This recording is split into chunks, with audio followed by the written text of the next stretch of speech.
아직도 은행에 돈을 넣어두는 것이 가장 안전하다고 믿으십니까? 그 믿음 때문에 바로 지금 이 순간에도 당신의 돈이 소리 없이 사라지고 있다는 사실을 알고 계십니까?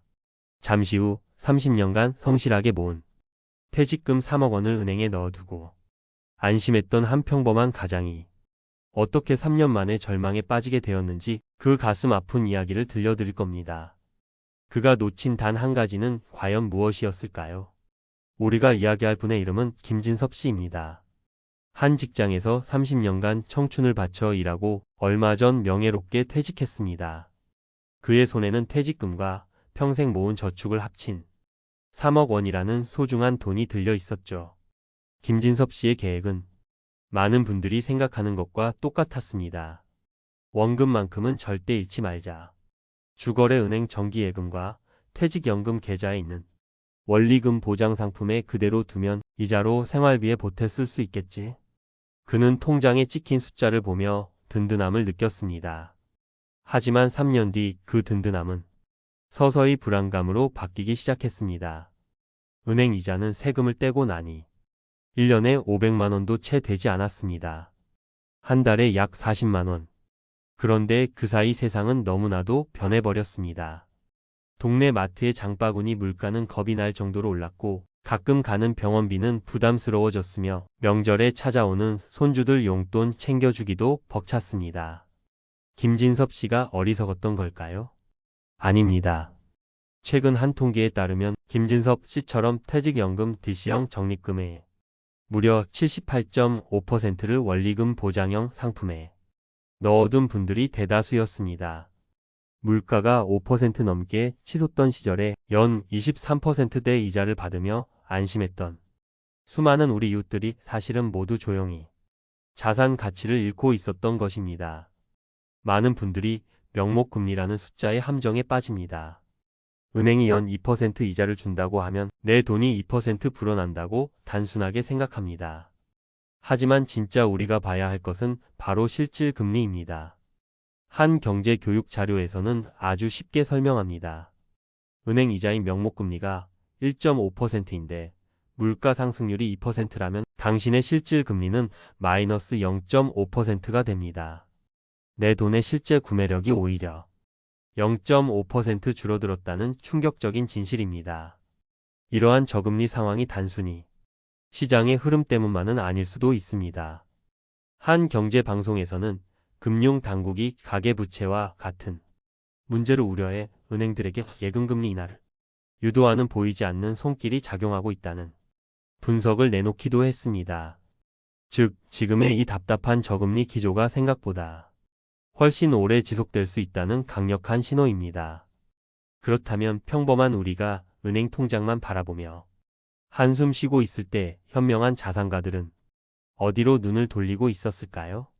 최근 한 보도에 따르면 시중은행들의 골드뱅킹 누적 잔액이 1조 원을 돌파했고 한동안 판매를 중단했던 골드바, 즉 금괴 판매를 다시 시작하는 은행까지 생겨났다고 합니다.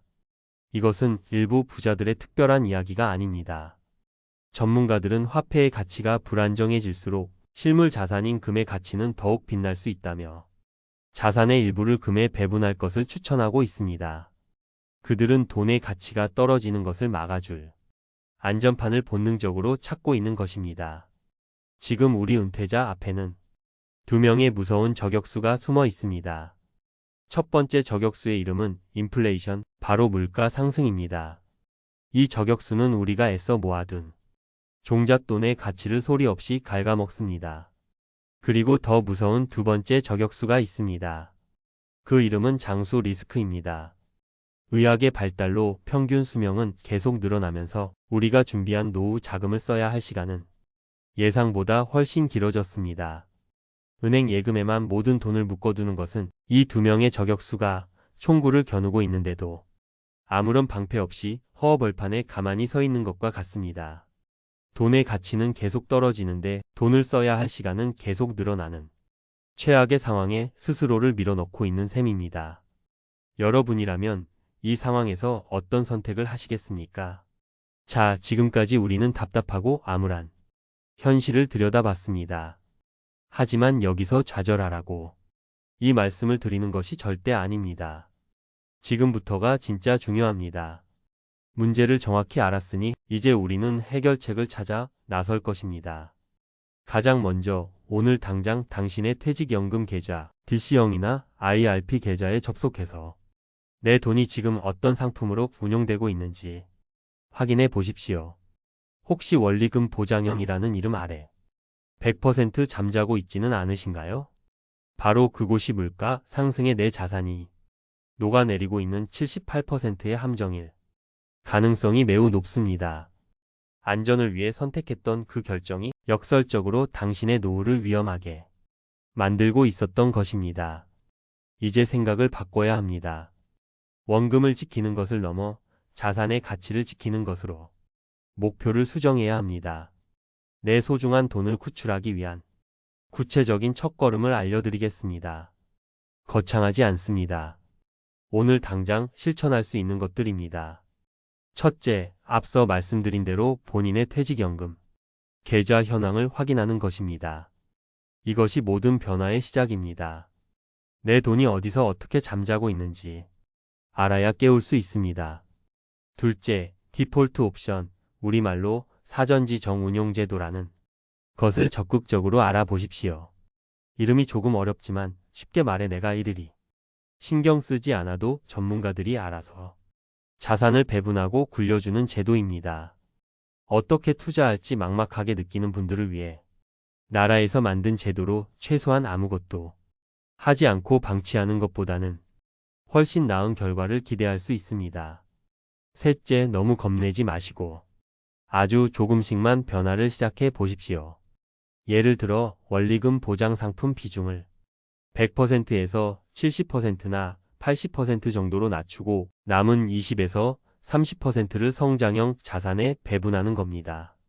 주식과 채권에 알아서 분산 투자해주는 TDF, 즉 타겟 데이트 펀드 같은 상품은 처음 투자를 시작하는 분들도 비교적 쉽게 접근할 수 있는 좋은 대안이 될 수 있습니다. 과거 우리 부모님 세대에는 은행 금리가 워낙 높아 저축만 열심히 해도 집을 사고 자산을 불릴 수 있었습니다. 하지만 우리는 인정해야 합니다. 그 시대는 이제 끝났습니다. 이제 투자는 일부 사람들이 대박을 노리고 하는 투기가 아닙니다.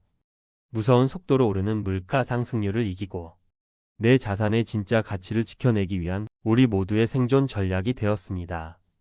오늘 영상의 제목이 다소 자극적이라 마음이 불편하셨던 분들도 계실 겁니다.